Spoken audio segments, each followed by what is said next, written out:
Titanic est un film historique de l'histoire du cinéma à bien des niveaux.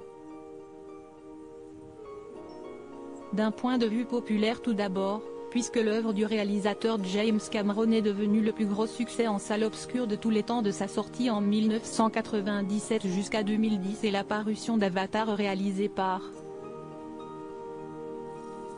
ce même James Cameron, générant au total pas moins de 1,8 milliard de dollars dans le monde entier. D'un point de vue technique secondement, puisque les moyens mis en œuvre pour ce très long métrage étaient révolutionnaires, effets spéciaux numériques, construction d'une maquette du paquebot quasiment aussi grande que l'original ou encore mise en place d'expéditions sur la véritable épave pour améliorer le film. D'un point de vue critique également. Titanic a tout simplement égalé le record de 11 Oscars remportés en une seule édition, à égalité avec le Ben-Hur de William Wyler avec Charlton Heston, 1959. Ces deux œuvres seront rejointes en 2003 par le dernier volet de la trilogie du Seigneur des Anneaux de Peter Jackson, Le Retour du Roi. À sa sortie, Titanic propulse également Kate Winslet et Leonardo DiCaprio au rang de stars internationales incontournables. Mais une autre raison a contribué à faire de Titanic un monument sacré du 7e art, sa fin.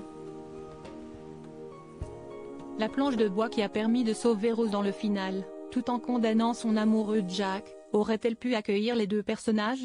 Si est-il un débat qui dure depuis la sortie du film et continue, 25 ans après, de fasciner et questionner des fans parfois sans réponse.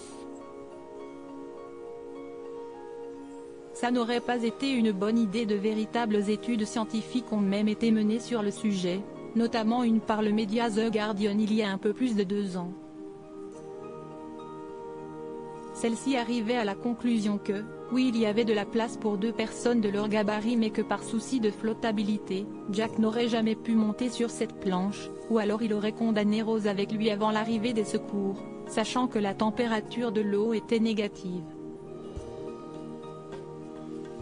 Bref, tout le monde ayant vu le film a toutefois son propre avis sur la question. Mais s'il y a bien une personne qui n'a jamais répondu à cette question, si est-il la principale intéressée dans cette histoire, l'actrice Kate Winslet. Dans le podcast Apissa de Confused du 16 décembre dernier, l'actrice, qui a décidé de ne plus tourner de scènes de nu, a accepté de livrer son point de vue. Je ne crois pas que nous aurions survécu si nous avions grimpé tous les deux sur cette porte. Je pense qu'il aurait pu venir, mais que ça aurait basculé. Et ça n'aurait pas été une bonne idée. Alors, vous l'aurez entendu ici pour la première fois, oui, il aurait pu se mettre sur cette porte, mais elle n'aurait pas pu nous maintenir à flot, explique-t-elle, sans trop se mouiller toutefois puisqu'elle arrive aux mêmes conclusions que l'étude scientifique citée ci-dessus. Perte de confiance. Mais au-delà de cette réponse tant attendue, Kate Winslet en profite pour révéler l'aspect beaucoup plus sombre de cette question qui dure depuis un quart de siècle maintenant. Elle a effectivement subi nombre de remarques déplacées. Apparemment, j'étais trop grosse pour la planche, note de la rédaction. N'est-ce pas atroce? Pourquoi les gens étaient-ils si méchants avec moi? Je n'étais même pas grosse, déclare-t-elle à propos de ces critiques qui lui ont fait perdre confiance. Kate Winslet poursuit en expliquant que les mentalités ont changé depuis cette époque, mais qu'il reste encore beaucoup de chemin à faire.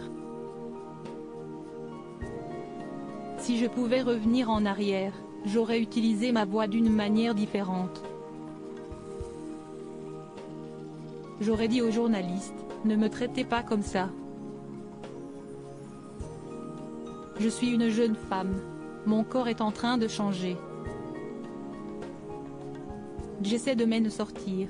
Je manque de confiance en moi, je suis terrifiée. Ne rendez pas cela encore plus difficile que ça ne l'est déjà. CST du harcèlement, développe l'actrice de 47 ans, qui a retrouvé James Cameron pour le film Avatar 2, La Voix de l'eau actuellement en salle. CST un non-sens de juger les corps et l'apparence des femmes. Cela s'améliore, mais nous avons encore beaucoup de chemin à faire, conclut-elle. Des commentaires qui lui ont fait vivre un véritable cauchemar au moment de la sortie du film. Car si ce débat sans fin a contribué à la magie et à la légende du film Titanic, il a également fait de Kate Winslet une terrible victime collatérale.